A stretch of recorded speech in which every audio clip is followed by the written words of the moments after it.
আসসালামু আলাইকুম বন্ধুরা, কেমন আছো সবাই? তো আজকে আমি তোমাদের কাছে আবারও আর এক নতুন রেসিপি নিয়ে চলে এলাম। ছোলা ও মটর রান্না ইফতারির জন্য ভীষণ মজার একটা রেসিপি।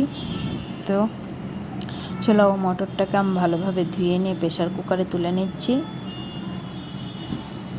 তো এইখানে আমার প্রেশার কুকারে তোলা হয়ে গেছে। এবার এইটাতে আমি হলুদ ও মশলা দিয়ে নেব। লবণ দেওয়া যাবে না, লবণটা সেদ্ধ হওয়ার পর দিতে হবে। তো এখানে আমি হলুদ ও মশলা দিয়ে জল দিয়ে ভালোভাবে প্রেশার কুকারের মুখটা লাগিয়ে সেদ্ধ করে নেব। তো একবার হলো সবাই বাড়িতে বানাবা এবং খেয়ে বলবা কেমন হয়েছে। তো এবার এটা আমি সেদ্ধ করতে দিয়ে দেবো গ্যাসে। আর এইখানে আমার ছেলে ওর পাপার সঙ্গে ঘুরতে গিয়েছিল, তাই একটা ক্লিপ নিয়েছিলাম, তো তোমাদের সঙ্গে শেয়ার করলাম। তো আবারও রান্নায় ফিরে এলাম।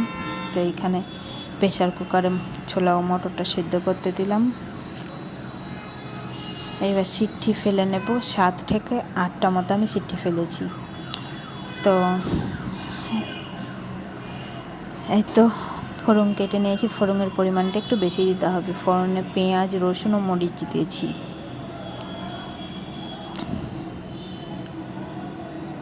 তো এখানে লবণ দিয়ে দিলাম। লবণ দিয়ে আবার ভালোভাবে ফুটিয়ে পানিটাকে মেরে দিয়েছি।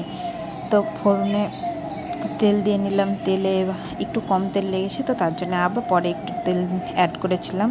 তো এইখানে হালকা ব্রাউনভাবে ভেজে নিতে হবে ফোড়নটা।